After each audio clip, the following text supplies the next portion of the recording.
വളരെ പ്രതീക്ഷയോടെ കണ്ടിരുന്ന ഒരു വർഷമാണ് 2020. ഈ വർഷം നമ്മൾ പക്ഷേ ഏറ്റവും കൂടുതൽ സംസാരിച്ചത് COVID-19 കുറിച്ചും ലോക്ക്ഡൗൺ നിയന്ത്രണങ്ങൾ, സാമ്പത്തിക മാന്ദ്യം, തൊഴിൽ നഷ്ടങ്ങൾ എന്നിവയെക്കുറിച്ചുമാണ്. അടുത്തറിയാവുന്ന പലർക്കും ജോലി നഷ്ടമായി, ബിസിനസ്സുകൾ തകർന്നു, സ്ഥാപനങ്ങൾ പൂട്ടിക്കൊണ്ടിരിക്കുന്നു. ലോക്ക്ഡൗൺ ആദ്യ കാലഘട്ടങ്ങളിൽ തന്നെ മികച്ച അവസരമായി കണ്ട 3 പേരാണ് ഇന്ന് നമ്മളോട് കൂടെയുള്ളത്. ദുബായിൽ RJ ആയിരുന്ന പൂജ ഉണ്ണി തൻ്റെ ഇഷ്ടമായിരുന്ന നൃത്തം ഓൺലൈനിൽ പഠിപ്പിച്ചുകൊണ്ടിരിക്കുന്നു. സ്പന്ദ എന്ന ഡാൻസ് അക്കാഡമിയുടെ സ്ഥാപകയാണ് Pooja Unni. Greenery by Preets എന്ന പ്ലാന്റ് ബൊട്ടീക്ക് നടത്തിയിരുന്ന Preetha Jubin, popsicles by Preets എന്ന ബേക്കിംഗ് സംരംഭവും ആഴ്ച അവസാനങ്ങളിൽ ഭക്ഷണം ഒരുക്കുന്ന വീക്കെൻഡ് കറി പോട്ടർ എന്ന സ്ഥാപനവും ലോക്ക്ഡൗൺ കാലയളവിൽ തുടങ്ങി. തിരുവനന്തപുരത്തു നിന്നുള്ള സിനാര ജസ്റ്റിനാവട്ടെ ലോക്ക്ഡൗൺ കാലയളവിൽ കോസീറ എന്ന ഓൺലൈൻ വിദ്യാഭ്യാസ പ്ലാറ്റ്ഫോമിലൂടെ 50ഓളം കോഴ്സുകളാണ് പഠിച്ചു തീർത്തത്. ലോക്ക്ഡൗൺ കാലയളവ് എങ്ങനെ അവസരമാക്കി തീർത്തതെന്ന് നമുക്ക് ഇവരോട് ചോദിച്ചറിയാം. പൂജയോടാണ് ആദ്യത്തെ ചോദ്യം. തിരക്കേറിയ RJ ജീവിതത്തിൽ നിന്ന് ഒരു ഡാൻസ് അക്കാഡമിയിലേക്ക് എങ്ങനെയാണ് സ്പന്ദ എന്ന അക്കാഡമിയിലേക്ക് പൂജ എത്തിച്ചേർന്നത്? ലോക്ക്ഡൗൺ ഒരു അവസരമായി കണ്ടതാണോ പൂജ?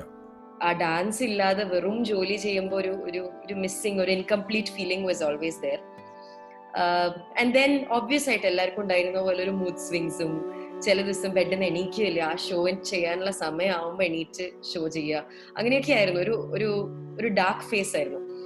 ആൻഡ് ദെൻ എൻ്റെ ഹസ്ബൻഡാണ് സജസ്റ്റ് ചെയ്യുന്നത്, why don't you try these classes online എന്ന്.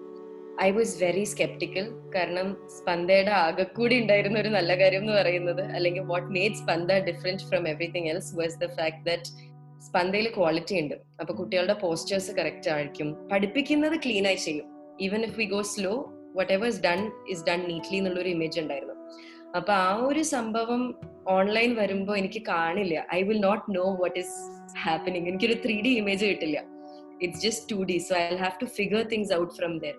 What if I'm not able to do? What if it's not delivered? What if all the name that we made in all these years go down the drain? ഇതൊക്കെയായിരുന്നു എൻ്റെ first questions. And then ഒരു leap of faith എന്നുള്ള പോലെ ഒരു workshop announce ചെയ്തു. So I just have A 7-day commitment. അത് ചെയ്ത് നോക്കാം, എന്നിട്ട് നമുക്കൊരു ഐഡിയ കിട്ടുമല്ലോ എന്താണ്, is it happening, what the feedback is, ഇതൊക്കെ മനസ്സിലാക്കാലോ എന്ന് വെച്ചിട്ട് ഒരു ചെറിയൊരു വർക്ക്ഷോപ്പ് അനൗൺസ് ചെയ്തു. ഏത് സമയത്താണ് ഈ വർക്ക്ഷോപ്പ് അനൗൺസ് ചെയ്തത്?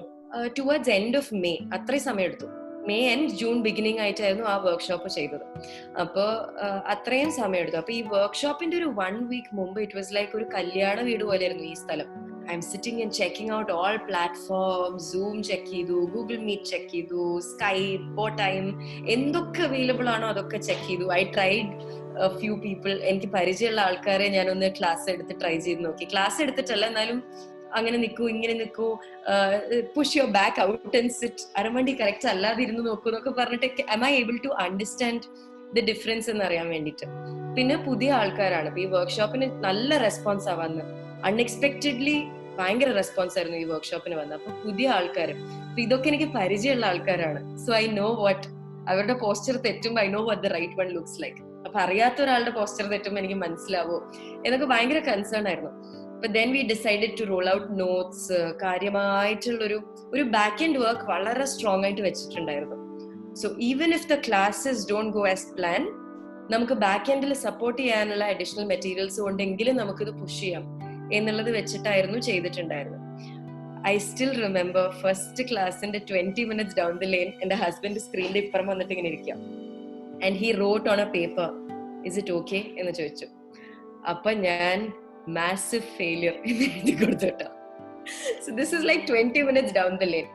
First day കഴിഞ്ഞതും I was exhausted. 1 മണിക്കൂർ ക്ലാസ് എടുത്ത് കഴിഞ്ഞപ്പോഴേക്കും it was like ഒരു 4 മണിക്കൂർ ഞാൻ ക്ലാസ് എടുത്ത ഫീലിംഗ് ആയിരുന്നു. യൂഷ്വലി എനിക്ക് ഒരു പ്രശ്നം ഇല്ലാണ്ട് ഒരു 5-6 മണിക്കൂർ അടുപ്പിച്ച് ക്ലാസ് എടുക്കാം. I don't feel anything.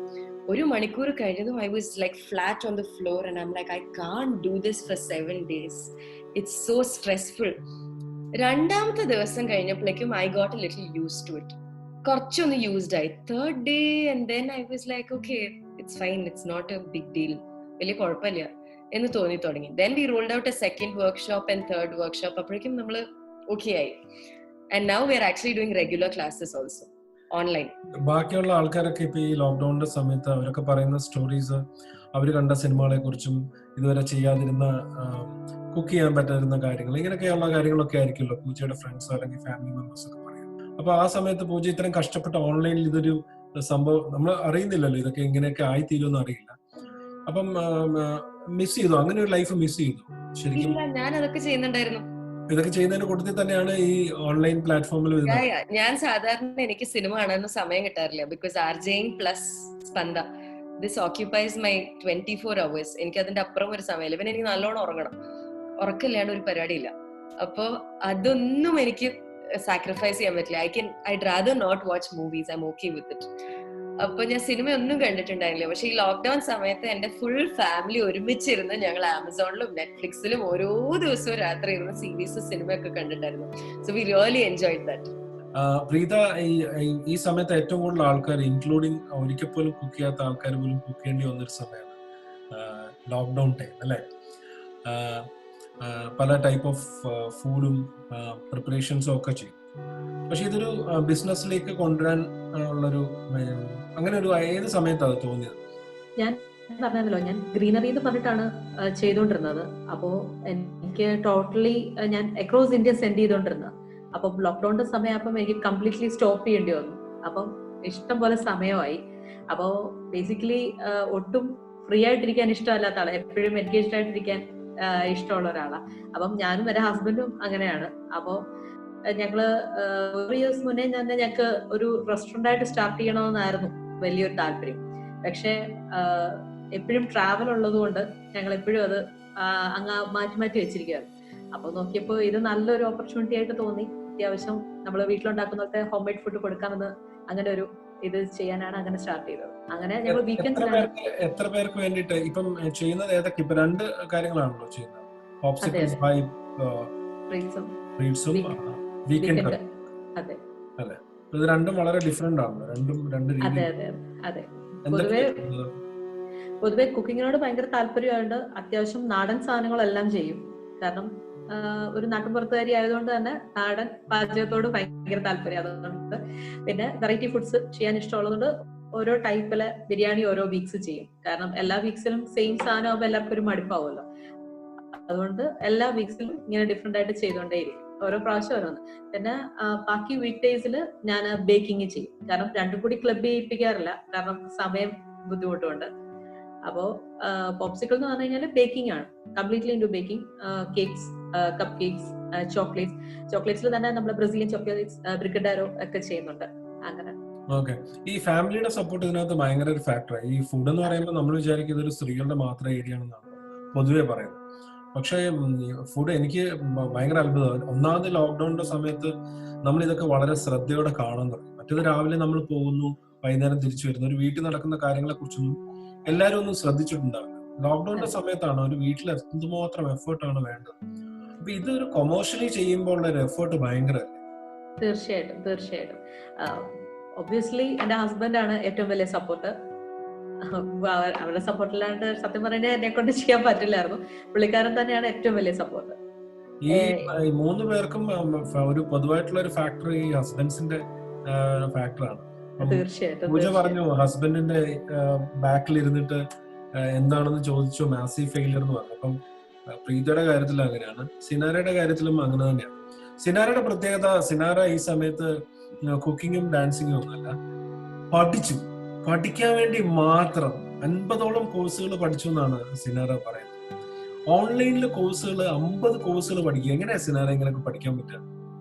എനിക്ക് ബേസിക്കലി ഭയങ്കര പാഷനാണ് പഠിക്കുന്നതെന്ന് പറയുന്നത്. ഞാൻ ഏറ്റവും അധികം എൻജോയ് ചെയ്യുന്ന കാര്യം പഠിക്കലാണ്. അപ്പൊ ഞാൻ മുമ്പും പറഞ്ഞിട്ടുണ്ട്, എന്റെ ഫാദർ ക്ലിനിക്കൽ സൈക്കോളജിസ്റ്റ് ആണ്, ജസ്റ്റിൻ പടവാണ്. അപ്പൊ ഫാദർ എപ്പോഴും പറയുന്ന ഒരു കാര്യം, anything you will do better if you are enjoying it. അപ്പൊ ഞാൻ ഏറ്റവും അധികം എൻജോയ് ചെയ്യുന്ന പ്രവൃത്തി പഠിത്തമായത് കാരണം ഞങ്ങളുടെ കോളേജിൽ ഞാനിപ്പോ PhD ചെയ്തുകൊണ്ടിരിക്കുക കമ്പ്യൂട്ടർ സയൻസ് ആൻഡ് എഞ്ചിനീയറിംഗില്. അപ്പൊ ലോക്ക്ഡൌൺ ആയപ്പോഴത്തേക്കും ഒരു നോട്ടീസ് വാട്സ്ആപ്പ് ഗ്രൂപ്പിൽ വന്നു, ഇൻട്രസ്റ്റഡ് ആയിട്ടുള്ള ആൾക്കാർക്ക് കോഴ്സർ ഇസ് ഓഫറിംഗ് 2400 സീറ്റ്സ്. നിങ്ങൾക്ക് കോഴ്സ് കംപ്ലീറ്റ് ചെയ്ത് എല്ലാ റിക്വയർമെന്റ്സും, ലെക്ചേഴ്സ് ഉണ്ട്, ഓൺലൈൻ ക്ലാസ്സസ് ഉണ്ട്, ക്വിസസ് ഉണ്ട്, അസൈൻമെന്റ്സ് ഉണ്ട്. For some courses there be projects also. അതെല്ലാം കംപ്ലീറ്റ് ചെയ്ത് ഒരു കോഴ്സിനെങ്കിലും സർട്ടിഫിക്കറ്റ് കംപ്ലീറ്റ് ചെയ്യാൻ പറ്റും എന്ന് ഉറപ്പുള്ളവർ മാത്രം ചെയ്താൽ മതി. കാരണം ഇല്ലെങ്കിൽ ചിലപ്പോൾ വേറെ ആർക്കെങ്കിലും ഉള്ള ഓപ്പർച്യൂണിറ്റി പോവുകയായിരിക്കും. അപ്പൊ അങ്ങനെയുള്ളവർ രജിസ്റ്റർ ചെയ്യാൻ പറഞ്ഞു. അപ്പൊ പഠിക്കാനുള്ളത് എനിക്ക് ഭയങ്കര ഇതായത് തന്നെ ഒരു ഗോൾഡൻ ഓപ്പർച്യൂണിറ്റി ആയിട്ട് തോന്നി. മാത്രമല്ല നമുക്ക് നോർമൽ പീരീഡിലാണെങ്കിൽ കോഴ്സ് കണ്ടന്റ് ആക്സസിബിൾ ആണെങ്കിലും സർട്ടിഫിക്കറ്റ്സ് നമ്മൾ ബൈ ചെയ്യേണ്ടി വരും, പൈസ കൊടുക്കേണ്ടി വരും. അപ്പൊ ഇതൊരു ഫ്രീ ആയിട്ട് കിട്ടും എന്നാൽ ശരി കൊള്ളാം. അന്ന് July 31st വരെ ആയിരുന്നു ചെയ്യാനുണ്ടായിരുന്നത്. അപ്പൊ ഈ സമയത്തിനുള്ളിൽ കഴിയുന്നത്രയും പഠിക്കണം എന്നുള്ള ഒരു വിചാരത്തിലാണ് ഞാൻ ഇത്രയും സ്പീഡ് കൂട്ടി തന്നെ പഠിക്കാൻ തുടങ്ങിയത്. ഒരുപാടെണ്ണം രാത്രി ഒരു 3 മണി വരെയൊക്കെ ഇരുന്ന് പഠിക്കുമായിരുന്നു. അങ്ങനെയാണ് ഈ 50 കോഴ്സുകൾ ചെയ്ത് തീർത്തത്. മിക്കതും എന്റെ റിസർച്ചുമായിട്ട് റിലേറ്റഡ് ടോപ്പിക്സ് ആണ്. കൂടാതെ ഒരു സൈക്കോളജി കോഴ്സ് കൂടെ ചെയ്തത് എന്റെ ഫാദറിന്റെ ഏരിയയാണ്. ഈ course all around the world ഉള്ള യൂണിവേഴ്സിറ്റീസിനും കോളേജ് സ്റ്റുഡൻസിനും ഫ്രീ ആക്കിയിട്ടുണ്ട്. Till September 30th anyone can enroll any course and complete the course within December 31st and they'll be able to get a certificate free of cost. So അതൊരു golden opportunity ആണ്. ഞാൻ കഴിയുന്നത്ര സ്റ്റുഡൻസിനോടും അത് പറയാൻ ശ്രമിക്കുകയാണ്. എല്ലാവരും ഇതൊരു നല്ല ഓപ്പർച്യൂണിറ്റി ആയിട്ട് എടുത്ത് അവരുടെ സ്കിൽസും ടാലൻസും ഡെവലപ്പ് ചെയ്യാൻ ശ്രമിക്കണം. അത്രേ ഉള്ളൂ. ഈ 10th ക്ലാസ്സിൽ 13ാമത്തെ റാങ്ക്, M.Tech അവിടുന്ന് തുടങ്ങി M.Tech വരെ റാങ്ക് കിട്ടിയ ആളാണ്. അപ്പം പിന്നെയും ഇത് പഠിക്കുക. ഇനി എത്ര കാലം കൂടെ പഠിക്കും? അറിയില്ല, പഠിത്തം അവസാനിക്കില്ല എന്ന് എനിക്ക് തോന്നുന്നു. ജീവിതാവസാനം വരെ പഠിച്ചുകൊണ്ടിരിക്കുക. എന്റെ ഹസ്ബൻഡ് തന്നെ പറയുന്നത് ഞാൻ എപ്പോഴും പഠിച്ചുകൊണ്ടിരിക്കുന്ന. മാത്രമല്ല എനിക്കിപ്പോ ഇത് ചെയ്യാൻ പറ്റിയത് എന്റെ ഫാമിലിയുടെ ഫുൾ സപ്പോർട്ട് ഉള്ളത് കൊണ്ടാണ്. അപ്പൊ ഞാനിപ്പം എന്റെ പേരൻസിന്റെ വീട്ടിലാണ്. കോവിഡ് ആയപ്പോഴത്തേക്ക് എന്റെ ഹസ്ബൻഡ് അജയ് പീറ്റർ ബാങ്കിലാണ് വർക്ക് ചെയ്യുന്നത്. അപ്പൊ ഓഫ് കോഴ്സ് എക്സ്പോഷർ ഉണ്ടല്ലോ പബ്ലിക്കുമായിട്ട്. അപ്പം ഹസ്ബൻഡ് പറഞ്ഞു മോനും എന്റെ പേരൻസും ഒക്കെ സീനിയർ സിറ്റിസൺസ് ആയത് കാരണം ഞാനും മോനും ഇവിടെ താമസിച്ചാൽ മതി. ഹസ്ബൻഡ് ഈവനിങ്സിൽ മാത്രം ഫുഡിന് വേണ്ടി മാത്രമാണ് വരുന്നത്. അപ്പൊ ഇവിടെ ആയത് കാരണം എന്റെ മമ്മി ഫുൾ കുക്കിംഗ് നോക്കും, മോന്റെ കാര്യം നോക്കും. അപ്പൊ അത് കാരണം ആവക റെസ്പോൺസിബിലിറ്റീസ് ഇല്ല. അപ്പൊ ഞാൻ ഫുള്ളി പഠിത്തത്തിൽ എൻഗ്രോസ്ഡ് ആണ്. അപ്പൊ ഓഫ് കോഴ്സ് ഫാമിലി സപ്പോർട്ട് ഇല്ലാതെ ഇവിടെ എല്ലാരും പറഞ്ഞു, പൂജയാണെങ്കിലും പ്രീതയാണെങ്കിലും പറഞ്ഞ പോലെ ഫാമിലി സപ്പോർട്ട് ഒരു മേജർ ഫാക്ടറാണ്. പൂജ ഇനിയിപ്പോ അടുത്തൊരു ലെവലിലേക്ക് എന്തൊക്കെയാ ചെയ്യാൻ ഉദ്ദേശിക്കുന്നത്? ഇപ്പൊ ഓൺലൈനിൽ നിന്ന് മാറി ഇനിയിപ്പം നാളെ ഒരു നമ്മൾ ഈ പറഞ്ഞ പോലെ ഇതൊക്കെ ഒന്ന് മാറി കോവിഡിന്റെ ഒരു പ്രശ്നങ്ങളൊക്കെ മാറി കഴിയുമ്പോൾ ഓഫ്ലൈൻ സാധാരണ രീതിയിലുള്ളതും കണ്ടിന്യൂ ചെയ്യും. നമ്മളിപ്പോ ചെയ്യുന്നത് ഓൺലൈനും ചെയ്യുന്നുണ്ട്, ഓഫ്ലൈനും ചെയ്യുന്നുണ്ട്. കോൺടാക്ട് ക്ലാസ്സസ് റീസ്റ്റാർട്ട് ചെയ്തു. അപ്പോൾ ചില ആൾക്കാർ ഇപ്പൊ ഇതുപോലെ വീട്ടില് കുറച്ച് സീനിയർ ആയിട്ടുള്ള ആൾക്കാരുണ്ടാവും, ചിലപ്പോൾ ചെറിയ കുട്ടികളുണ്ടാവും. So you know people who are still anxious about stepping out, അങ്ങനത്തെ ആൾക്കാർക്ക് വേണ്ടി നമ്മൾ ഓൺലൈൻ കണ്ടിന്യൂ ചെയ്യുന്നുണ്ട്. So I don't think we can say a goodbye to online because നമുക്കിപ്പോൾ വേൾഡ് വൈഡ് സ്റ്റുഡൻസ് ഉണ്ട്. US-ന്നും ഒമാനും അങ്ങനെ കുറെ രാജ്യങ്ങളിൽ നിന്നുള്ള കുട്ടികൾ പഠിക്കുന്നുണ്ട്. So I can just leave them halfway through. Even if it is for one student, I think I continue online. അതുപോലെ എന്തൊക്കെ കാര്യങ്ങളാണ് ഇപ്പൊ പഠിപ്പിച്ചുകൊണ്ടിരിക്കുന്നത്? ഏതൊക്കെ ഡാൻസ് ഫോംസ് ആണ്? എന്തൊക്കെ? ഭരതനാട്യം മാത്രമേ ചെയ്യുന്നുള്ളൂ, വേറെ ഒന്നും ചെയ്യുന്നില്ല. I had learned everything. അപ്പോ ഭരതനാട്യം മാത്രം തന്നെ പഠിക്കാൻ ഒരുപാടുണ്ട്. സോ അധികം ആൾക്കാർക്ക് അറിയാത്തൊരു കാര്യമാണ്. അതായത് നമ്മുടെ പഴയ കാലത്തെ ആൾക്കാരെ എടുത്ത് നോക്കിക്കഴിഞ്ഞാൽ മിക്കവർക്കും ഡാൻസോ പാട്ടോ എന്തെങ്കിലും ഒരു സാധനം അവർ പഠിക്കും. ഇറ്റ് വാസ് ലൈക്ക് എ നോം that you had to learn. അപ്പോ ഡ്യൂറിങ് ദിസ് പീരിയഡ് ആക്ച്വലി ഞാനിത് കൂടുതൽ പഠിച്ചപ്പോഴാണ്, കൂടുതൽ മനസ്സിലാക്കിയപ്പോഴാണ് അറിയുന്നത് ദാറ്റ് ഇപ്പൊ നമ്മൾ സ്കൂളിൽ പോകുന്നത് പോലെയായിരുന്നു അന്ന് കാലത്തെ ഡാൻസും പാട്ടൊക്കെ. ബിക്കോസ് ഇതിലൂടെ ആയിരുന്നു ഈ മാത്സും സയൻസും ജോഗ്രഫിയും ലാംഗ്വേജസും എല്ലാം പഠിച്ചിരുന്ന ഒരു മീഡിയം ആയിരുന്നു dance and music and all that. So just like how you have a CBSE syllabus and an ICSE syllabus, അതുപോലെ ഒരു സിലബസ് ആയിരുന്നു ഇത്. So if you think you could dance and you wanted to understand things through dance, you get enrolled into a dance class. and ഈ ഗുരുകുലം പോലത്തെ സമ്പ്രദായത്തിലൂടെ നമ്മൾ ഓരോ സബ്ജക്ട്സും പഠിക്കും. ഇപ്പൊ ഡാൻസിലൂടെ നമുക്ക് മാത്സിൽ ഒരുപാട് കാര്യങ്ങൾ പഠിക്കാൻ പറ്റും, including things like permutations and combinations and all of that. അത്രയും ഹെവി ടോപ്പിക്സ് വരെ നമുക്ക് ഡാൻസിന്റെ റിതം വെച്ച് പഠിക്കാൻ സാധിക്കും. തിയറി അങ്ങനത്തെ സംഭവങ്ങൾ പഠിക്കാൻ പറ്റും. സൈക്കോളജി പഠിക്കാൻ ഏറ്റവും ബെസ്റ്റ് ആണ് അഭിനയത്തിലൂടെ ഓരോ ക്യാരക്ടേഴ്സിന്റെ സൈക്കോളജിയും പഠിക്കാൻ പറ്റും. If you are learning it the right way of course. Body anatomy പഠിക്കാൻ സാധിക്കും, ജോഗ്രഫി, ലാംഗ്വേജസ്, അത് പിന്നെ പറയേണ്ട ആവശ്യമില്ല, ഇറ്റ്സ് അണ്ടർസ്റ്റുഡ്. അപ്പോ അങ്ങനെ ഒരു സിസ്റ്റത്തിലേക്ക് നമ്മൾ ആക്ച്വലി മൂവ് ചെയ്തത് ഇപ്പൊ റീസെന്റ് ആണ്. കുറച്ചുകൂടി എന്റെ വിഷൻ ബ്രോഡ് ആയപ്പോഴാണ് ഈ സംഭവങ്ങളൊക്കെ മനസ്സിലായത്. അപ്പോ I want to set up Spanda like a school where you don't have to go to a regular school. You can come to Spanda and learn a lot of things. So middle ഈസ്റ്റിലെ ഏറ്റവും വലിയൊരു dance സ്കൂളായിട്ട് മാറാനാണ് ഇപ്പോഴത്തെ ഒരു ആഗ്രഹം. Dance സ്കൂളിനെക്കാട്ടിലും ഒരു ഒരു space, ഒരു academic space ആക്കി മാറ്റണം. I don't want to remain as a mere dance school. അതൊരു സ്പേസ് ആവണം, ഒരു ആർട്ടിസ്റ്റിക് സ്പേസ്. ആർട്ടിലൂടെ നമ്മുടെ നോളജ് എക്സ്പാൻഡ് ചെയ്യാനുള്ള ഒരു സ്പേസ് ആക്കണം എന്നാണ് ആഗ്രഹം. ഈ ഒരു RJM ഇപ്പൊ നിങ്ങൾ റേഡിയോ എന്ന് പറയുന്ന ഒരു മീഡിയയിൽ വർക്ക് ചെയ്തിട്ട് അവിടുന്ന് ഇതിലേക്ക് മാറുമ്പോൾ എന്തൊരു ചേഞ്ച് തോന്നുന്നില്ല? നമ്മൾ വേറെ വളരെ ഡിഫറെന്റ് ആയിട്ടുള്ള ഒരു പ്ലാറ്റ്ഫോമിൽ നിന്ന് നമ്മുടേതായ ഒരു സ്വപ്നം നമ്മൾ ചെയ്യുമ്പോൾ എങ്ങനെയാണ് ഒരു ഡിഫറൻഷിയേറ്റ് ചെയ്യാൻ പറ്റുന്നത് രണ്ട് സ്പേസ്? അതായത് ഇത് രണ്ട് എക്സ്ട്രീംസും കൂടിയാണ്. അതായത് റേഡിയോയിൽ പോയിട്ട് നമ്മൾ നല്ല അടിച്ചുപൊളി പാട്ടൊക്കെ പാടി ഇങ്ങനെ തുള്ളി കളിച്ചുകൊണ്ട് നിൽക്കുന്ന അടുത്തുനിന്ന് ഇപ്പുറത്ത് വന്നിട്ട് തെയ്യാത്തൈ പറയുന്ന അവസ്ഥയാണ്. Like you know your Indian attire, ethnic wear, അത്രയും ഡിഫറൻസ് ആണ്. But I enjoyed it like day and night. അപ്പോ അത് നല്ല രസമായിരുന്നു. അവിടുന്ന് ഞാൻ പഠിച്ച ചില സ്കിൽസ് ഉണ്ട്, skills that I acquired which are helpful for Spanda. And സ്പന്ദയിൽ നിന്ന് എനിക്ക് ഡെവലപ്പ് ചെയ്യാൻ പറ്റുന്ന ഒരുപാട് കാര്യങ്ങളുണ്ട്. അപ്പൊ അങ്ങനത്തെ കുറെ സംഭവങ്ങൾ ഇറ്റ്സ് ഹെൽപ് മീ. ബിക്കോസ് റേഡിയോയിലൂടെ I have met a lot of people, ഒരുപാട് ആൾക്കാരോട് സംസാരിക്കാനും അങ്ങനത്തെ ഒരു ഐ എം ജനറലി കുറച്ച് റിസർവ്ഡ് ആണ്. ഞാൻ കംഫർട്ട് സോണിലല്ലാതെ ഞാൻ സംസാരിക്കാറില്ല. അപ്പോ അവിടുന്ന് talking to anybody became like possible. അതൊന്ന്. രണ്ട്, presentation and you know how to carry yourself, how to present, how to talk, how to be on a video, PR skills, ഇങ്ങനത്തെ കുറെ സാധനങ്ങൾ അവിടുന്ന് പഠിച്ചു. And I think I can put it to good use at Spanda now. Okay. ഇന്ത്യയിലേക്ക് വരാൻ താല്പര്യമുണ്ടോ? Of course. വന്ന് സെറ്റിൽ ചെയ്യാനൊന്നും എനിക്ക് അറിയില്ല. because I'm grown up here. സ്പന്ദയുമായിട്ട് ഇന്ത്യയിലേക്ക് വരാൻ താല്പര്യം? എന്താ? സ്പന്ദയുമായിട്ട് ഇന്ത്യയിലേക്ക് വരാൻ താല്പര്യം? അതാ ഞാൻ പറഞ്ഞേ, വന്ന് അവിടെ സ്ഥിരമായി നിൽക്കുന്ന കാര്യം I don't know how far it's practical. But definitely ഒരു ഫാം ഹൗസ് പോലത്തെ ഒരു സ്പേസ് എടുക്കണം, നല്ലൊരു ഡാൻസ് സ്കൂൾ സെറ്റപ്പ് ചെയ്യണം, അങ്ങനെയൊക്കെ ആഗ്രഹങ്ങളുണ്ട്. What was the biggest moment, ഈ ഒരു സാറ്റിസ്ഫൈങ് മൊമെന്റ് ഉണ്ടോ? നമ്മൾ എടുത്തൊരു തീരുമാനം വളരെ നന്നായിരുന്നു എന്ന് തോന്നിയ ഏതെങ്കിലും ഒരു നിമിഷം, കഴിഞ്ഞ ഒരു 6 മാസത്തിനുള്ളിൽ തോന്നിയ ഏറ്റവും നല്ലൊരു നിമിഷം? ഒന്ന് ഓൺലൈൻ പോലെ ആയിരിക്കും. ബിക്കോസ് എനിക്ക് ഒട്ടും കോൺഫിഡൻസ് ഇല്ലാത്തൊരു സാധനം ഈ ഓൺലൈൻ പഠിക്കൽ എനിക്ക് കുഴപ്പമില്ല.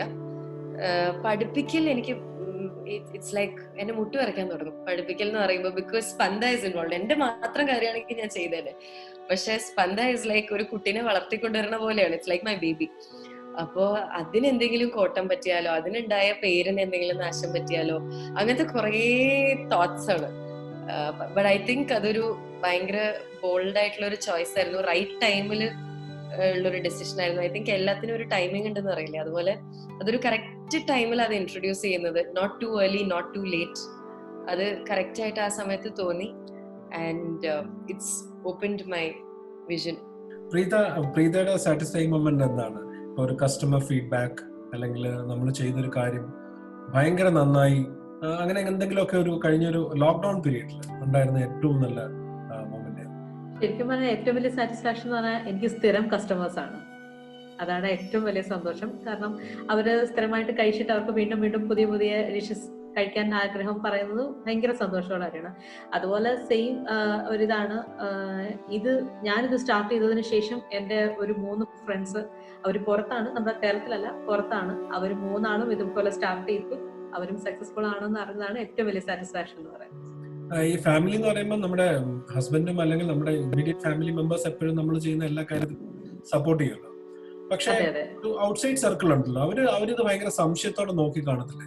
ഇത് ശരിയാവുമോ, നിനക്ക് പറ്റിയ കാര്യമാണോ? പ്രത്യേകിച്ച് ഈ ഫുഡുമായിട്ട് ബന്ധപ്പെട്ട കാര്യങ്ങളൊക്കെ ഒരു മലയാളിക്ക് ഇപ്പോഴും അതിനൊരു ചെറിയ പ്രശ്നമുണ്ട്. ഇപ്പൊ സിനാര എത്ര പഠിച്ചാലും ആർക്കും ഒരു കുഴപ്പമില്ല, മിടുക്കിയാണെന്ന് പറയും. പക്ഷെ ഇങ്ങനത്തെ ഒരു ബിസിനസ് ഒക്കെ തുടങ്ങുമ്പോൾ ആൾക്കാർ പറയില്ലേ പ്രാക്ടിക്കൽ അല്ല, അങ്ങനെ നോ പറഞ്ഞ ആൾക്കാരൊക്കെ ഉണ്ടോ? എനിക്ക് ശരിക്കും പറഞ്ഞാൽ എന്റെ ഫ്രണ്ട് സർക്കിൾ അവർക്ക് പൊതുവെ എന്റെ ഫുഡ് കഴിച്ചിട്ടുള്ളവരാ എല്ലാവരും. അപ്പൊ അതുകൊണ്ട് അവരൊക്കെ തന്നെ എനിക്ക് ഭയങ്കര സപ്പോർട്ടായിരുന്നു. അതുകൊണ്ട് സത്യം പറഞ്ഞാൽ എനിക്ക് അങ്ങനെ ഒരു ക്വസ്റ്റ്യൻ സത്യം പറഞ്ഞാൽ ഞാൻ ഇതുവരെ നേരിട്ടിട്ടില്ല. കാരണം പൊതുവെ എല്ലാവരും എനിക്ക് എന്റെ വീട്ടിൽ ഞാൻ പറയും, ഞാനൊരു ഹസ്ബൻഡും മോളുമായിട്ട് നിൽക്കുന്ന സമയം വളരെ കുറവാണ്. ഞങ്ങൾക്ക് എപ്പോഴും ഞങ്ങളുടെ ഒപ്പം ആരെങ്കിലും ഉണ്ടാവും. ഒന്നെങ്കിൽ ഞങ്ങളുടെ ഫാമിലി ആരെങ്കിലും ഉണ്ടാവും, അല്ലെങ്കിൽ എപ്പോഴും ഫ്രണ്ട്സ് ഉണ്ടാവും. ഞങ്ങൾ ഒറ്റയ്ക്കായിട്ടുള്ള ഒരു സാറ്റർഡേ സൺഡേ ഞങ്ങൾക്ക് ഉണ്ടാവാറുണ്ടായിരുന്നില്ല. അതുകൊണ്ട് തന്നെ പൊതുവെ ഫ്രണ്ട് സർക്കിളിൽ ആരും അങ്ങനെ പറഞ്ഞില്ല. ഈ ഒരു ഔട്ട് ഓഫ് ദി വേൾഡ് ഈ പറഞ്ഞ പോലെ ഒരു കോമ്പിനേഷൻ, ഇപ്പൊ ഞാൻ നിങ്ങളുടെ സോഷ്യൽ മീഡിയ പേജ് കണ്ടത് ഇഡ്ലിയും ബീഫും. അതെ അതെ അല്ലെ? അപ്പൊ അതുപോലത്തെ പൂജ എന്താണ്, ഇഡ്ലിയും ബീഫും ഇഷ്ടമാണോ അതോ? I have not tried that. Idli mutton try ചെയ്തിട്ടുണ്ട്, നല്ല ടേസ്റ്റാ. ഇഡ്ലി ബീഫ് നല്ല കോമ്പിനേഷനാ. അപ്പൊ ഇങ്ങനത്തെ ഒരു 3 കോമ്പിനേഷൻസ് ഏതൊക്കെയാണ് മലയാളികൾ ട്രൈ ചെയ്യേണ്ടത്, അല്ലെങ്കിൽ ഇപ്പൊ നമ്മൾ ട്രൈ ചെയ്യേണ്ട 3 കോമ്പിനേഷൻസ് പ്രീത സജസ്റ്റ് ചെയ്യുന്നത് ഏതൊക്കെയാണ്? ഇഡലിയും ബീഫും ആണ് മെയിൻ ആയിട്ട് പറയുന്നത്. പിന്നെ നമ്മുടെ നോർമൽ പിടിയും കോഴിക്കറിയും. പിടി കോഴിക്കറി സാധാരണ എല്ലാവരും വറുത്തരച്ച് ചെയ്യും. ഞാനതിൽ നിന്ന് കുറച്ച് വ്യത്യാസമായിട്ട് തേങ്ങാപ്പാലും തേങ്ങാക്കൊത്തും ഇട്ട് ചെയ്യും, അങ്ങനെ ചെയ്യും. പിന്നെ കോമ്പിനേഷൻ അല്ല, ഒരു ബട്ടർ ചിക്കൻ ബിരിയാണി ഉണ്ട്. അതിൽ ഞാൻ ആദ്യം മുതൽ ചെയ്തതും ഏറ്റവും സക്സസ് ആയതും എന്റെ ബട്ടർ ചിക്കൻ ബിരിയാണിയാണ്. ഇപ്പോഴും ആൾക്കാർ വിളിക്കുന്നത് ഈ വീക്കെൻഡ്സിന് മാത്രമല്ലേ ചെയ്യുന്നുള്ളൂ? അതെ, വീക്കെൻഡ്സ് ആണ് സത്യം പറഞ്ഞാൽ ഞാൻ സ്റ്റാർട്ട് ചെയ്തത്. ഫ്രൈഡേ, സാറ്റർഡേ, സൺഡേ ആണ്. പക്ഷെ ഇപ്പൊ എനിക്ക് ഡെയിലി ഓർഡേഴ്സ് വരുന്ന ഒരു രീതിയിലോട്ടാണ്. എനിക്ക് ആക്ച്വലി നാളെയും ഉണ്ട് ഓർഡേഴ്സ്. ആൾക്കാർ എല്ലാ ദിവസവും ഇപ്പം പ്രീത വെറുതെ ഇരിക്കാൻ സമ്മതിക്കില്ല. സത്യം പറഞ്ഞാൽ അങ്ങനെ ഒരു സമയം എനിക്ക് അങ്ങനെ ഇരിക്കുന്നത് ഇഷ്ടമല്ല. അതുകൊണ്ട് തന്നെ എനിക്ക് അങ്ങനെ ഒരു സമയം ഇപ്പൊ കിട്ടുന്നില്ല. അത്യാവശ്യം ഗ്രീനറി ഇപ്പൊ സ്റ്റാർട്ട് ചെയ്തപ്പോഴത്തേക്ക് 3 നല്ല രീതിയിൽ പൊക്കോണ്ടിരിക്കുന്നു. ഇനിയിപ്പോ 3 ഒരുപോലെ നല്ല രീതിയിൽ കൊണ്ടുപോയിക്കൊണ്ടിരിക്കുക എന്നുള്ളതാണ് ഏറ്റവും വലിയൊരു ഇത്. സിനാരയുടെ ഈ ചോദ്യങ്ങളൊന്നും ചോദിക്കാൻ പറ്റില്ല. സിനാരയ്ക്ക് പേഴ്സണലി ഇഷ്ടപ്പെട്ട ഏറ്റവും വലിയ കോഴ്സ് ഏതായിരുന്നു? അതിന്റെ ഡ്യൂറേഷൻ എത്രയാണ്? ഡ്യൂറേഷൻ ബേസിക്കലി ഇതെല്ലാം സെൽഫ് ബേസ്ഡ് കോഴ്സസ് ആണ്. അപ്പൊ കോഴ്സറ പറയുന്നത് if you R spending around 3 hours, അവർ ഇങ്ങനെയാണ് ടൈം പറയുന്നത്. If you R spending around 3 to 7 hours per week, you will be able to complete a course in say 3 months or 4 weeks or 7 months or whatever duration. അവർ ഓരോ കോഴ്സിനും ഒരു specific duration പറയും. അപ്പൊ ഒരു typically ഒരു 1 month തൊട്ട് 7 month വരെ ഓരോ കോഴ്സിനും വേണമെങ്കിൽ നമുക്ക് ടൈം എടുക്കാം. അതാണ് ഞാൻ സ്പീഡില് one after the other ചെയ്ത് കംപ്ലീറ്റ് ചെയ്തത്. അപ്പൊ വേറൊരു കാര്യം ഞാനത് സ്പീഡിൽ തീർക്കാൻ വേണ്ടി കണ്ടെത്തിയത്, ഇപ്പം നമ്മുടെ വീഡിയോസ് കോഴ്സറിലുള്ള ഒരു ഓപ്ഷനാണ് നമുക്ക് സ്പീഡ് കൂട്ടി കാണാം. ലൈക്ക് 2 times സ്പീഡിൽ കാണുകയാണെങ്കിൽ will be able to complete it in half the time. അപ്പൊ ഞാൻ Hewlett Packard research and development വിംഗിൽ 7 years വർക്ക് ചെയ്താണ്. Maybe because of that എനിക്ക് US ആക്സെന്റ് ഫോളോ ചെയ്യാൻ ഇറ്റ് വാസ് റിലേറ്റീവ്ലി ഈസി. അതുകൊണ്ട് മിക്കതും US യൂണിവേഴ്സിറ്റീസിന്റെ കോഴ്സസ് ആയിരുന്നു. യൂണിവേഴ്സിറ്റി ഓഫ് മിഷിഗൻ, അതുപോലത്തെ എല്ലാ most of the universities were from US. ഒരു university Hong Kong institute of technology ഉണ്ടായിരുന്നു, ഒരു യൂണിവേഴ്സിറ്റി യൂറോപ്പിൽ നിന്നും ഉണ്ടായിരുന്നു. അപ്പൊ അത് കാരണം അങ്ങനെ ഒരു ഫാക്ടറും കൂടെ എന്റെ ഫേവറിൽ ആക്ട് ചെയ്തിട്ടുണ്ട്. അപ്പം അങ്ങനെ ചെയ്തു. ഡ്യൂറേഷൻ എന്ന് പറഞ്ഞാൽ ഞാൻ ടിപ്പിക്കലി ഒരു പാരലലി ഒരുപാട് കോഴ്സസ് രജിസ്റ്റർ ചെയ്യുമായിരുന്നു. അപ്പൊ നമ്മളൊരു 2 മണിക്കൂർ ഒരു കോഴ്സിന്റെ ലെക്ചർ കണ്ടു കഴിഞ്ഞാൽ will switch on to another course. അത് കഴിഞ്ഞാൽ നമുക്ക് ചിലപ്പോൾ അതിനൊരു പ്രോജക്റ്റോ അസൈൻമെന്റോ സബ്മിറ്റ് ചെയ്യാനുണ്ടാവും. അവൻ someone from around the world will be peer grading your assignment and evaluating and awarding you marks. ആ സമയത്ത് നമുക്ക് വേറൊരു കോഴ്സ് ചെയ്യാം. ആ സമയം ഐഡിൽ ആക്കി കളയേണ്ടതില്ല. അങ്ങനെയാണ് ചെയ്തോണ്ടിരുന്നത്. അപ്പൊ ടിപ്പിക്കലി ഒരു കോഴ്സ് തീർക്കാൻ ചില സമയത്ത് 2 ദിവസത്തിനുള്ളിൽ ഒരു കോഴ്സ് തീർക്കും. ചില സമയത്ത് ചില ലോങ് കോഴ്സസ് ആണ്, ഇപ്പൊ പിയർ ഗ്രേഡിംഗ് കുറെ താമസിക്കുന്നുണ്ടെങ്കിൽ 4-5 ദിവസം എടുക്കും തീർക്കാനായിട്ട്. അപ്പൊ അങ്ങനെയായിരുന്നു ചെയ്തോണ്ടിരുന്നത്. ഇഷ്ടപ്പെട്ട കോഴ്സസ് എന്ന് പറഞ്ഞാൽ ഓഫ്കോഴ്സ് സൈബർ സെക്യൂരിറ്റി ആണ് എന്റെ ഏരിയ. അതിൽ തന്നെ യൂസബിൾ സെക്യൂരിറ്റി ആൻഡ് പ്രൈവസി എന്ന് പറയുന്നതാണ് എന്റെ സ്പെസിഫിക് ഏരിയ. അത് എയിം ചെയ്യുന്ന എന്താന്ന് വെച്ച് കഴിഞ്ഞാൽ ഇപ്പൊ സെക്യൂരിറ്റി പലർക്കും ഒരു പേടിയാണ്, അതെങ്ങനെ യൂസ് ചെയ്യണം എന്നുള്ള ഡിഫിക്കൽട്ടി ഉണ്ട്. ഈവൻ വളരെ എഡ്യൂക്കേറ്റഡ് ആയിട്ടുള്ള ആൾക്കാർക്ക് പോലും ഒരുപാട് ബുദ്ധിമുട്ട് അനുഭവിക്കുന്ന ഏരിയ. അപ്പൊ how to make it usable and secure at the same time, അതാണ് ഇപ്പൊ എന്റെ ഒരു ഫോക്കസ് ഏരിയ. അപ്പൊ user research and experience, user study, അതിനെയൊക്കെ കുറിച്ചും കുറെ കോഴ്സസ് ചെയ്തിരുന്നു. അപ്പൊ അതൊക്കെയാണ് എനിക്ക് ഇഷ്ടപ്പെട്ട കോഴ്സുകൾ ഏറ്റവും അധികം. പിന്നെ കുറെ ലാംഗ്വേജസ് ഞാൻ പഠിച്ചു. ആസ് എ പ്രോഗ്രാമർ അല്ലെങ്കിൽ ആസ് എ കമ്പ്യൂട്ടർ എഞ്ചിനീയർ ഒരുപാട് ലാംഗ്വേജസ് ഉണ്ട്. എനിക്ക് പൈത്തൺ ഒന്നും അറിയില്ലായിരുന്നു. ഞാൻ മെയിൻലി C++, ജാവ അതുപോലത്തെ ലാംഗ്വേജസ് ആയിരുന്നു അറിയാവുന്നത്. അപ്പൊ ഞാൻ പൈത്തൺ പഠിച്ചു. പൈത്തണിന്റെ ഒരു ഡോക്ടർ ചാൾസ് സെവറൻസ് എന്ന് പറഞ്ഞ പ്രൊഫസർ ഉണ്ട്. അദ്ദേഹത്തിന്റെ കോഴ്സുകൾ ഒരുപാട് ഇഷ്ടപ്പെട്ടു. അത് നല്ല രസമാണ്. നമ്മളോട് ഒരു ഫ്രണ്ടിനോട് സംസാരിക്കുന്ന രീതിയിൽ ക്ലാസ് എടുക്കുമ്പോഴത്തേക്കും ഏറ്റവും വലിയ ഓപ്പർച്യൂണിറ്റി അറൌണ്ട് ദ വേൾഡ് ഉള്ള ഏറ്റവും ബെസ്റ്റ് ടീച്ചേഴ്സ് ആണ് ഈ കോഴ്സുകളെ കൂടെ നമുക്ക് കോഴ്സസ് ഓഫർ ചെയ്യുന്നത്. So it's as good as you are going there and studying. അത് നമ്മുടെ വീട്ടിൽ നമ്മുടെ കംഫർട്ട് സോണിൽ ഇരുന്ന് പഠിക്കാൻ പറ്റുമ്പോൾ it's the best opportunity I can say. ഈ കോഴ്സറ എന്ന് പറയുന്ന ഒരു പ്ലാറ്റ്ഫോമാണ്. ആ പ്ലാറ്റ്ഫോമിൽ 50 കോഴ്സുകൾ ചെയ്ത വേറെ ആരെങ്കിലും ഉണ്ടോ? ഉണ്ടെന്ന് തോന്നുന്നു. ഞാൻ കുറച്ച് കോളേജ് സ്റ്റുഡൻസ് ഒക്കെ ചെയ്തതായിട്ട് ഇങ്ങനെ കണ്ടു. ഈയിടയ്ക്ക് ഒരു ആർട്ടിക്കിൾ ഞാൻ കണ്ടു, വേറെ ആരൊക്കെയോ അങ്ങനെ ചെയ്തിട്ടുണ്ടെന്ന് പറഞ്ഞ്. എന്റെ പേഴ്സണലി എനിക്ക് നേരിട്ട് അറിയാവുന്ന ആരുമില്ല, പക്ഷെ ഞാൻ മീഡിയയിൽ ഇതുമാതിരി കുറച്ച് പേരുടെ ഈയിടയ്ക്ക് കണ്ടു കോഴ്സസ് ചെയ്തെന്ന്. പിന്നെ ഒരു സന്തോഷം എന്താന്ന് വെച്ചാൽ ഇപ്പം ഞാൻ കോളേജിലായത് കാരണം എന്റെ കൂടെ ഞാൻ കോളേജിൽ ഡ്യൂട്ടി ഉണ്ട്. അപ്പൊ കുറച്ച് കുട്ടികൾ ലാബ് ഡ്യൂട്ടി, ടീച്ചിങ് അസിസ്റ്റൻസ് ഒക്കെ ഉണ്ട്. അപ്പൊ ഒരുപാട് പേര് വിളിച്ചിട്ട് മാം ഇത് ചെയ്തത് കാരണം ഞങ്ങൾക്ക് ഭയങ്കര ഇൻസ്പിറേഷൻ, ഞങ്ങൾ ഒരു കോഴ്സ് പോലും കംപ്ലീറ്റ് ചെയ്യാൻ വേണ്ടി ഒരു മോട്ടിവേഷന് വേണ്ടി നോക്കുമായിരുന്നു. അപ്പൊ ഇത് കണ്ടപ്പോ ഞങ്ങൾ കംപ്ലീറ്റ് ചെയ്ത് അസൈൻമെന്റ് ഒക്കെ തീർത്തു, ഒരു സർട്ടിഫിക്കറ്റ് എങ്കിലും ഞങ്ങൾ നേടി എന്ന് പറയുമ്പോൾ അതാണ് ഒരു വലിയ സാറ്റിസ്ഫൈങ് മൊമെന്റ് പറയുകയാണെങ്കിൽ. നമ്മൾ കാരണം ഒരാളെങ്കിലും ഒരു കുറച്ച് അഡ്വാൻസ്മെന്റ് ഉണ്ടായി എന്ന് പറയുമ്പോഴത്തേക്കും ഒരുപാട് സന്തോഷം തോന്നും. ഈ 2x സ്പീഡിൽ കാണുമെന്ന് പറയുമ്പോൾ ഇപ്പം ബാക്കിയുള്ളവർ സംസാരിക്കുമ്പോൾ വളരെ സ്ലോ ആയിട്ട് തോന്നുന്നുണ്ടോ? എനിക്ക് സ്പീഡ് ഇത്തിരി കൂടുതലാണെന്ന് തോന്നുന്നു. ഇപ്പം സിനാര സംസാരിക്കുന്നത് കേൾക്കുമ്പോൾ ഒരു ചെറിയൊരു സ്പീഡിലാണ് സംസാരിക്കും. ഇത് പണ്ടുപോലെ എങ്ങനെയാണോ അതോ കോഴ്സ് ചെയ്യാൻ തുടങ്ങിയതിന് ശേഷമാണ്? അല്ലല്ല, പണ്ട് തൊട്ടേ ഭയങ്കര സ്പീഡാണ്. അത് എനിക്കിപ്പോ പൂജയും പ്രീതയും വർക്ക് ചെയ്യുന്ന രണ്ടുപേരുടെ ഏരിയാസ് ആക്ച്വലി എനിക്ക് ഇൻട്രസ്റ്റ് ഉള്ളതാണ്. എനിക്ക് ഡാൻസ് ഒരുപാട് ഇഷ്ടമാണ്. ഞാൻ കുഞ്ഞിലെ ഡാൻസ് പഠിച്ചിട്ടുണ്ട്. എനിക്ക് ഒരിക്കലും മോഹിനിയാട്ടം പറ്റില്ല, ഭരതനാട്യമേ പറ്റുള്ളൂ. കാരണം എന്താന്ന് വെച്ച് കഴിഞ്ഞാൽ മോഹിനിയാട്ടം ഭയങ്കര സ്ലോവും ലാസ്റ്റും ഒക്കെയാണ്. അപ്പൊ സ്പീഡിന്റെ ഒരു ഫാക്ടർ അവിടെ വരുന്നുണ്ട്. പിന്നെ കുക്കിങ്ങും ഫുഡും ഒരുപാട് ഇഷ്ടമുള്ള ആളാണ്. അപ്പൊ ഈ പറഞ്ഞ മാതിരി സ്പീഡ് കുഞ്ഞിലേ തൊട്ട് എന്റെ കൂടെ ഉള്ള ഒരു സാധനമാണ്. അപ്പം ഈ പഠിപ്പിസ്റ്റെന്നുള്ള വിളി എപ്പോഴെങ്കിലും ഏതെങ്കിലും ഒക്കെ കാലത്തൊക്കെ കേട്ടിട്ടുണ്ടോ? ആൾക്കാർ പറഞ്ഞിട്ടുണ്ടോ? അങ്ങനെ വിളി കേട്ടിട്ടുണ്ട്. ഓഫ് കോഴ്സ് റാങ്ക് ഹോൾഡർ ഒക്കെ ആവുമ്പോ എല്ലാരും പൂജി അങ്ങനെ ഇങ്ങനെയൊക്കെ പറയും. പക്ഷെ പഠിത്തം മാത്രമല്ല, ഈ പറഞ്ഞ മാതിരി എനിക്ക് ബാക്കി എല്ലാ ആക്ടിവിറ്റീസും ഉണ്ട്. ഞാൻ ഡാൻസ് ചെയ്യുമായിരുന്നു, സ്കൂളിൽ ഡാൻസ് ചെയ്യുമായിരുന്നു. പിന്നെ ക്വിസ്, സെലക്യൂഷൻ, കോമ്പറ്റീഷൻ, വേഴ്സിഫിക്കേഷൻ, കവിതാരചന, കവിതയൊക്കെ പബ്ലിഷ് ചെയ്തിട്ടുണ്ട്. അപ്പൊ അങ്ങനെ ഓൾറൗണ്ട് ആയിട്ട് ചെയ്യും. പിന്നെ പറഞ്ഞ മാതിരി പൂജ പറഞ്ഞ പോലെ ഈ ഡ്യൂറേഷനിലും ഞാൻ കോഴ്സസ് ചെയ്യുക മാത്രമല്ല ചെയ്ത്, ഞാൻ സിനിമകൾ ഒരുപാട് സ്നേഹിക്കുന്ന നാളെ ആമസോൺ പ്രൈമിൽ റിലീസ് ചെയ്യുന്ന സിനിമകൾ അന്നത്തെ ദിവസം സൂഫിയും സുജാതയും കണ്ടിരുന്നു, ശകുന്തള ദേവിയുടെ ഫിലിം കണ്ടിരുന്നു, സുശാന്ത് സിംഗിന്റെ ഫിലിം ഹോട്ട്സ്റ്റാറിൽ കണ്ടിരുന്നു. അതും എല്ലാം ഉണ്ട്. അപ്പൊ ബാലൻസ്ഡ് ആയിട്ട് പോകുന്നതാണ്, പഠിത്തം മാത്രമല്ല. പൂജ, ഇനി എന്താണ് അടുത്തത്? ഇനി എന്തൊക്കെയായിരിക്കും പൂജയുടെ മനസ്സിൽ? മ്യൂറൽ പെയിന്റിംഗ് ഇപ്പൊ പഠിപ്പിക്കുന്നുണ്ട്. അപ്പൊ അങ്ങനെ ഇനിയും അതിനോട് ചേർന്ന് ഇപ്പൊ എന്നോട് പറഞ്ഞു ഭരതനാട്യമാണ്, അത് തന്നെ പഠിച്ചാൽ തീരില്ല. പക്ഷെ നിങ്ങളൊരു എംബ്രേല ആണല്ലോ, ഇപ്പൊ പല ആർട്സ് പഠിപ്പിക്കുന്ന ഒരു ഇൻസ്റ്റിറ്റ്യൂഷൻ എന്നുള്ള രീതിയിൽ എന്തൊക്കെ കാര്യങ്ങൾ ഇനി ഭാവിയിൽ ദുബായ് മലയാളികൾക്ക് വേണ്ടി ആഡ് ചെയ്യാൻ? അങ്ങനെ ഒരു ഫിക്സ്ഡ് പ്ലാനിൽ വർക്ക് ചെയ്യുന്ന ഒരാളല്ല ഞാൻ. അപ്പൊ ഭരതനാട്യം എനിക്ക് കോൺഫിഡൻസ് ഉണ്ട് ഏറ്റവും ബെസ്റ്റ് പ്രോഡക്റ്റ് കൊടുക്കാം. അതുകൊണ്ട് അത് സ്റ്റാർട്ട് ചെയ്തു. മ്യൂറൽ പെയിന്റിംഗ് വന്നു ചേർന്നപ്പോൾ ഞാനല്ല പഠിപ്പിക്കുന്നത്, ഇവിടുത്തെ ഒരു ഇൻസ്ട്രക്ടറാണ്. അപ്പോൾ അദ്ദേഹവും ഏറ്റവും നല്ല രീതിക്ക് മ്യൂറൽ പെയിന്റിങ്ങിന്റെ ഇൻഡെപ്ത് ആയിട്ടുള്ള രീതിയിൽ ഓഫർ ചെയ്യാൻ പറ്റുന്ന ഒരാളാണെന്ന് തോന്നി. അപ്പോൾ അത് സ്പന്ദയിലേക്ക് നമ്മൾ കൊളാബറേറ്റ് ചെയ്ത് കൊണ്ടുവന്നു. അതേപോലെ ഏറ്റവും ബെസ്റ്റ് ആയിട്ട് കൊടുക്കുന്ന പ്രോഡക്റ്റ് നല്ല നീറ്റ് ആയിട്ട് ഇൻഡെപ്തില് നല്ല തോട്ട് ഇട്ട് ഡീറ്റെയിൽഡ് ആയിട്ട് കൊടുക്കാൻ പറ്റുന്ന നല്ല പ്രോഡക്റ്റ് കൊടുക്കാൻ സാധിക്കുമെങ്കിൽ I'm up for anything. പ്രീതയുടെ അടുത്ത പരിപാടികൾ എന്തൊക്കെയാണ്? ഡിസംബർ ആകുമ്പോഴത്തേക്ക് നമ്മുടെ ഈ സിറ്റുവേഷൻസ് ഒക്കെ ഒന്ന് മാറുവാണെങ്കിൽ ഒരു സ്പേസ് എടുക്കണമെന്ന് ആഗ്രഹമുണ്ട്. ഒരു റെസ്റ്റോറന്റിന്റെ മോഡലിലേക്ക് പോവുക. റെസ്റ്റോറന്റ് മോഡലായിട്ട് പോവാന്ന് വെച്ചാൽ ഞാൻ ഈ വീക്കെൻഡ്സ് അങ്ങനത്തെ ആ ഒരു ഇതിൽ തന്നെ പോകത്തുള്ളൂ. ഒരു കൊമേഴ്ഷ്യൽ ഒരു ക്ലൗഡ് കിച്ചൺ ഒക്കെ എടുത്ത് അങ്ങനെ. അതെ അതെ അതെ, അങ്ങനെ തന്നെ മുമ്പോട്ട് പോകും. അതെ അതെ, ഓക്കേ. സെയിം ബ്രാൻഡ് നെയിമിൽ തന്നെ ഡിസംബർ? അതെ അതെ അതെ, സെയിം ബ്രാൻഡ് നെയിമിൽ തന്നെ പോകണമെന്നാണ് ആഗ്രഹം. And what about you Sinara? സിനാരയുടെ പ്ലാൻ എന്തൊക്കെയാണ്? സൈബർ സെക്യൂരിറ്റിയിൽ ഇനിയും കൂടുതൽ കാര്യങ്ങൾ പഠിക്കാനൊക്കെ പോവാണോ? അതെ, ഇപ്പൊ ഇമ്മീഡിയറ്റ് ടാർഗറ്റ് എന്ന് പറയുന്നത് PhD കംപ്ലീറ്റ് ചെയ്യുക, അത്രേ ഉള്ളൂ. വേറെ ഇമ്മീഡിയറ്റ് പ്ലാൻസ് ഒന്നുമില്ല. അപ്പൊ ഞാനിപ്പോ ചെയ്തുകൊണ്ടിരിക്കുകയാണ്, അത് കംപ്ലീറ്റ് ചെയ്യുക, അതാണ് ഇമ്മീഡിയറ്റ് ടാർഗറ്റ്. ഓക്കെ. അപ്പം മനുഷ്യർ ബേസിക്കലി അവസരങ്ങൾ ഫലപ്രദമായിട്ട് ഉപയോഗിക്കുകയും മുന്നോട്ട് പോവുകയൊക്കെ ചെയ്യുമ്പോഴാണ് ലോകം തന്നെ മുമ്പോട്ട് പോകും. അപ്പം നിങ്ങൾ ഒരുപാട് ആൾക്കാരെ ഇനിയും ഇൻസ്പയർ ചെയ്യാൻ സാധിക്കട്ടെ. ഇങ്ങനത്തെ ഓപ്പർച്യൂണിറ്റീസ് എങ്ങനെ യൂട്ടിലൈസ് ചെയ്യണമെന്ന് മറ്റുള്ളവരെ പഠിക്കാനായിട്ടൊരു പാഠമായി തീരട്ടെ എന്ന് ആശംസിക്കുന്നു.